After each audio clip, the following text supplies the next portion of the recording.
ನೇರವಾಗಿ ಹೇಳ್ತೀನಿ, ಇವತ್ತೇನ್ ನೀವು ಮಾಡತ್ತೀರಿ 15 ದಿವಸದ ಹಿಂದಗಡೆ ಏನ ಟಿವಿ ಮಾಧ್ಯಮದಾಗ ಬರ್ತಿತ್ತು, ನಮ್ಮ ಪಕ್ಕದ ಶಾಸಕರು ಹೇಳ್ತಿದ್ರು, ಕೇಸವ ಎಲ್ಲರಿಗೂ ಗೊತ್ತಿಲ್ಲ. ಯಾಕಂತಂದ್ರೆ ನಮ್ಮ ಲಕ್ಷ್ಮಣ ಸವದಿ ಅವರನ್ನ ಹಿಮ್ಮೆಟ್ಟಿಸಲಾಕ ಹಿಂದೆ ಶಕುನಿ ಪಾತ್ರ ನಡೆಯತ್ತವು ಅಂತ ಹೇಳಿದ್ರು. ಈ ಶಿವಯೋಗಿಗಳ ನಾಡಿನೊಳಗ ಅವತ್ತ ಪುಣ್ಯಾತ್ಮನ ಬಾಯಿಲೆ ಬಂದದ ಮಾತ ಇವತ್ತು ತೋರಿಸ್ಕೊಟ್ಟಿಲ್ಲ ಶಿವಯೋಗಿ. ಯಾಕಂತಂದ್ರ ಇವತ್ತ ನಾ ಒಂದೇ ಒಂದು ಹೇಳ್ತೇನೆ, ನಿಮ್ಮಲ್ಲಿ ಹಂಗೇನಾದ್ರೂ ಇದ್ರ ನಿಮ್ಮ ಕ್ಷೇತ್ರಕ್ಕೆ ಏನಾದ್ರೂ ನಮ್ಮ ಸೌಕರ್ಯ ಯಾವತ್ತಾದ್ರೂ ಕಾಲಿಟ್ಟಿಲ್ಲ.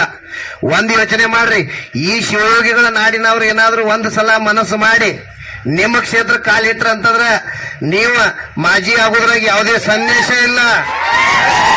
ಯಾಕಂತಂದ್ರ ನೇರವಾಗಿ, ಯಾಕಂತಂದ್ರ ನಾ ಸಾವುಕಾರ್ಗೆ ಒಂದು ಮನವಿ ಮಾಡ್ತೀನಿ, ಸಾವುಕಾರ ದೇವ್ರ ಕಾಲಕ್ಕೂ ಶಕನಿಗಳು ಬಿಟ್ಟಿಲ್ಲ.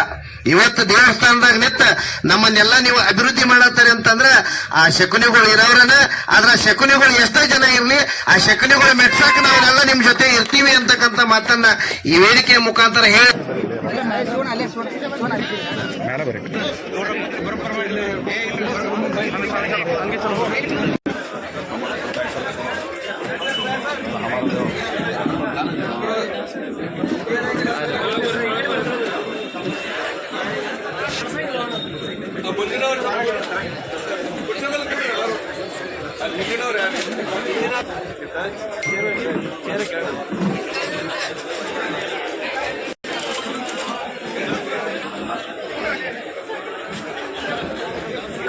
ಆಟ ಆಡ್ಲತ್ತಿದ್ರಂದ್ರ ರೈತರ ಪಾಪ, ಯಾಕಂದ್ರೆ ಲಕ್ಷ್ಮಣ ಸವದಿ ಅವ್ರು ರೈತರ ಕಣ್ಣೀರು ಒರೆಸು ಕೆಲಸ ಮಾಡ್ಯಾರ.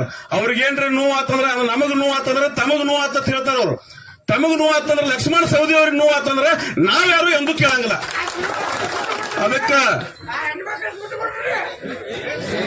ದಯವಿಟ್ಟು ಎಲ್ರು ನಾವೆಲ್ಲ ಲಕ್ಷ್ಮಣ ಸವದಿ ಅವರಿಂದ ಶಿಸ್ತು ಕಲ್ತವ್ರು. ನಾವೆಲ್ಲ ಕಾರ್ಯಕರ್ತರಿಗೆ ಎಂತವ್ರದೀವಪ್ಪ ಅಂದ್ರೆ ಲಕ್ಷ್ಮಣ ಸವದಿ ಅವ್ರಲ್ಲಿ ಏನ್ ಶಿಸ್ತು ಐತಿ, ಅವ್ರಲ್ಲಿ ಏನು ಬದ್ಧತೆ ಐತಿ, ಅವ್ರೇನ್ ನ್ಯಾಯ ಮಾರ್ಗದಿಂದ ನಡೆದಾರು ಅದನ್ನೆಲ್ಲ ಕಾರ್ಯಕರ್ತರೆಲ್ಲ ನಾವು ಅಳವಡಿಸ್ಕೊಂಡವ್ರದೀವು. ನಾವ್ಯಾರು ಸಹಜವಾಗಿ ಈ ತಾಲೂಕಿನಲ್ಲಿ, ಈ ಕ್ಷೇತ್ರದಲ್ಲಿ, ಅಥಣಿ ಕ್ಷೇತ್ರದಲ್ಲಿ ಯಾವ ರೀತಿ ಕ್ಷೇತ್ರ ಐತಿ ಅಂದ್ರ ಇಡೀ ರಾಜ್ಯದಾಗ ಸಿಗ್ಲಾಕಿಲ್ಲ. ಇಡೀ ರಾಜ್ಯದೊಳಗ ಯಾವುದೇ ರೀತಿಯಿಂದ ಇಂಥ ಕ್ಷೇತ್ರ ಸಿಗ್ಲಾಕಿಲ್ಲ, ಇಂಥ ಜನನಾಯಕ ಪುಣ್ಯಾತ್ಮನೂ ಸಿಗುದಿಲ್ಲ. ಇದನ್ನೆಲ್ಲ ನೋಡ್ಲಕ್ ಆಗ್ಲಾರ್ದ ನೀವೇನ್ ಮಾಡ್ಲತ್ತೀರಿ? ಈ ಕುರಿತು ನಮ್ದು ಸ್ಪಷ್ಟ ನಿಮಗೆ ಉತ್ತರ ಏನಪ್ಪಾ ಅಂದ್ರ, ನಾವು ಎಲ್ಲ ರೀತಿಯಿಂದ ಯಾವುದೇ ರೀತಿಯಿಂದ ಹಿಂದ್ ಮುಂದೆ ನೋಡ್ಲಾರ್ದ ನಾವು ಸಾವಿರಾರು ಕಾರ್ಯಕರ್ತರು, ಸಾವಿರಾರು ಮುಖಂಡರು, ಸಾವಿರಾರು ಹಿರಿಯರು, ಎಲ್ಲ ಕಾರ್ಯಕರ್ತರು ಒಟ್ಟ ಅರ್ಧ ತಾಸಿನೊಳಗೆ ಕೂಡೋ ಉದ್ದೇಶ ಏನಪ್ಪಾ ಅಂದ್ರ ನಾವು ಲಕ್ಷ್ಮಣ ಸವದಿ ಅವ್ರ ಜೊತೆ ಇದೀವಿ. ಲಕ್ಷ್ಮಣ ಸವದಿ ಅವ್ರ ಸಲುವಾಗಿ ನಾವು ಪ್ರಾಣ ಕೊಡ್ಲಕ್ ತಯಾರದೀವಿ. ನೀವೆಲ್ಲರೇ ಯಾವ ರೀತಿಲೇರೆ ಏನಾರೇ ಮಾಡಿ ಅವ್ರ ಶಕ್ತಿ ಕುಂದಿಸ್ತಂದ್ರ ನಾವು ಒಟ್ಟ ಹಿಂದ್ ಸರಿಯಿಲ್ಲ. ಇದು ನಿಮ್ಗೆ ಸ್ಪಷ್ಟವಾದ ಸಂದೇಶ ಇರಲಿ. ಯಾವ ವ್ಯಕ್ತಿನ ಎಬಿಸಿ ಕುಣಿಸ್ಬೇಕಲ್ಲತ್ತೀರಿ ವಿನಾಕಾರಣ ಅದ್ರೊಳಗೆ ಏನ್ರಿ ಅವ್ರ ಲಕ್ಷ್ಮಣ ಸವದಿ ಅವ್ರದ್ದು, ಚಿದಾನಂದ ಸವದಿ ಅವ್ರದ್ದು ಹೆಸರು ತಗೊಂಡು ಏನ್ರಿ ನೀವು ಕುತಂತ್ರ ಮಾಡ್ಲಾಕ್ ಓಡಾಡ್ರಿ ಅಂದ್ರೆ ನಾವ್ ಯಾರು ಜೀವ ಕೊಡ್ಲಾಕ್ ಸರಿ ಹೆಸುದಿಲ್ಲ. ಅದ್ರ ಸಲುವಾಗಿ ಈ ಎಚ್ಚರಿಕೆ ಇರಲಿ ನಿಮಗಲ್ವ ಮಾತನ್ನು ಹೇಳುತ್ತಾ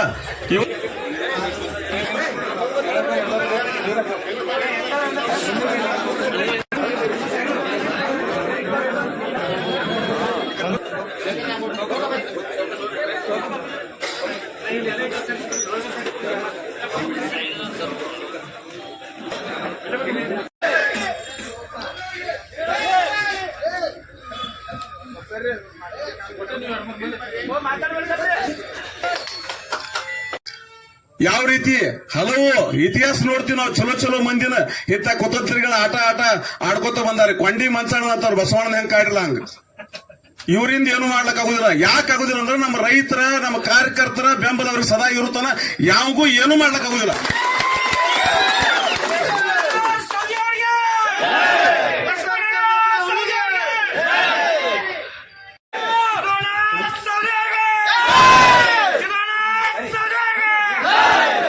ತಮ್ಮನ್ನೆಲ್ಲ ಉದ್ದೇಶ ದಯವಿಟ್ಟು ಸ್ವಲ್ಪ ಶಾಂತರ. ದಯವಿಟ್ಟು ಏನು ನಮ್ಮ ಮೇಲೆ ಒಂದು ಅಭಿಮಾನ, ಒಂದು ಪ್ರೀತಿ ಇಟ್ಕೊಂಡು ಬಂದಿದ್ದೀರಿ. ದಯವಿಟ್ಟು ತಿರುಗಿ ವಾಪಸ್ ಹೋಗೋ ಮುಂದೆ ಯಾವುದೇ ತರದ ಅಹಿತಕರ ಘಟನೆಗಳ ಮಾಡಬಾರ್ದು. ಯಾವ್ರಿಗೆ ಅವಾಚ್ಯ ಶಬ್ದಗಳನ್ನ ಮಾತಾಡ್ತಕ್ಕಂಥದ್ದಾಗ್ಲಿ ಯಾವುದೂ ಮಾಡಬಾರ್ದು ಅಂತ ಹೇಳಿ ನಿಮ್ಮೆಲ್ಲರಿಗೆ ಅತ್ಯಂತ ನಾನು ಕೈ ಮುಗಿದು ಪ್ರಾರ್ಥನೆಯನ್ನು ಮಾಡ್ತೀನಿ. ಇದನ್ನೆಲ್ಲ ಏನೇನು ನಾಡ್ದು ಯಾರಿಗಾರ ಏನಾರ ಅಂಜಿಕೆ ಹಾಕಿಲ್ಲ, ಯಾರು ಹೊಲ ಮನಿಗೆ ಏನ ಆತಂಕ ಮಾಡಿಲ್ಲ, ಪೈಪ್ಲೈನ್ ಕಟ್ಟದಿಲ್ಲ, ಕರೆಂಟ್ ಕಟ್ ಮಾಡಿಲ್ಲ, ಏನು ತೊಂದರೆ ಮಾಡ್ಲಾರ್ದ ಪ್ರೀತಿ ವಿಶ್ವಾಸ ಇಲ್ಲಿಂದ ಗೆದ್ದ ರಾಜ ಹುಲಿ ಐತದ ಏನಂತೀರಿ? ಅದಕ್ಕೆ ಈ ಮಾತು ನಾ ಇವತ್ತು ಅವ್ರ ಮುಂದೆ ಕುಣಿಸ್ಕೊಂಡು ಮಾತಾಡುವತ್ತು ನನಗ ಇವತ್ತ ಬರಬಾರ್ದಾಗಿದ್ದ ಭಾವನೆ ಆದ್ರೆ ಅನಿವಾರ್ಯ ಈ ಸಂದರ್ಭದಾಗ ಮಾತಾಡಬೇಕಾಗಿತ್ತು. ನನ್ನ ತಪ್ಪಾದ್ರೆ ಅವ್ರು ಕ್ಷಮಿಸಬೇಕು, ಸಾವುಕಾರ ಕಾಲಿ ಬಿದ್ದು ಕೇಳ್ತ ನನ್ನ ಮಾತನಾಗ ಏನು ಲೋಪ ಆಗಿರೋ ಕ್ಷಮಿಸಬೇಕು. ನೀವು ಏನಾದ್ರೂ ನಮ್ಮ ತಡೆದ್ರು ಸಹಿತ ನಾವೇನ್ ತಡೆಯುವಂತ ಪರಿಸ್ಥಿತಿ ಇಲ್ಲ. ಸಾವುಕಾರ ಇನ್ನು ಒಟ್ಟು ಹಿಡಿಬೇಡ ನಮ್ಮ ಕೈಯನ್ನ. ಇನ್ ಯಾವ ಬೇಕಾದ ಬರ್ತಾನ ಏನಾರ ಮಾಡ್ತಾನ ಅತ್ನಾಗ ಏನು ನಡೀತೈತಿ ಅಲ್ಲ ಸಲ್ಲದ ಮಾಡ್ತೀವಿ ಏನಾರ ಮಾಡ್ತೀವಿ ಅನ್ನೋದು ಇತ್ತಂದ್ರೆ ಅದಕ್ಕೆ ಅವಕಾಶ ನಾವು ಕೊಡಂಗಿಲ್ಲ. ನಾವೆಲ್ಲಾ ಕಾರ್ಯಕರ್ತರು, ನಿಮ್ಮೆಲ್ಲಾ ಅಭಿಮಾನಿಗಳು ನಾವು ಅದಕ್ಕೆಲ್ಲ ಬದ್ಧ ಆಗಿದೀವಿ. ನಿಮ್ ಯಾವತ್ತೂ ನಿಮ್ಮ ಮಾರ್ಗದರ್ಶನ ನಮಗಿರ್ಬೇಕು. ನಿಮ್ಮ ಸೇವೆ ಅತನಿಕ ಕ್ಷೇತ್ರಕ್ಕೆ ಇನ್ನೂ ಬೇಕು. ನಿಮ್ಮಂತ ನಾಯಕ ನಮ್ಮ ಅತನಿಕ ಕ್ಷೇತ್ರಕ್ಕೆ ಬೇಕು. ಡೆವಲಪ್ಮೆಂಟ್ ಆಕೈತಿ ನೋಡ್ಕೊಂಡು ನಮ್ಮ ಶೇಖರ್ ಗೌಡರು ಮತ್ತು ಕೊಬ್ಬರಿ ವಕೀಲರು ಮತ್ತು ಪತ್ತರ್ ಅವರು ಮತ್ತು ಟಕ್ಕನ್ ಅವರು ಎಲ್ಲರೂ ಕೂಡ್ಕೊಂಡು ಆಮೇಲೆ ನಿಮಗೆ ಏನು ಅಂತ ಹೇಳಿ ಕಿಸಿಂದ ನಿಮಗೆ ಅದನ್ನು ತಿಳಿಸುವಂತ ಕೆಲಸ ಮಾಡ್ತಾರೆ. ಅಲ್ಲಿವರೆಗೆ ಯಾವುದೇ ಕಾರಣಕ್ಕೆ ನೀವು ದುಡುಕಿನ ನಿರ್ಧಾರಗಳನ್ನ ಮಾಡಬಾರ್ದು ಅಂತ ಹೇಳಿ ನಾನು ವಿನಂತಿ ಮಾಡ್ಕೋತೀನಿ.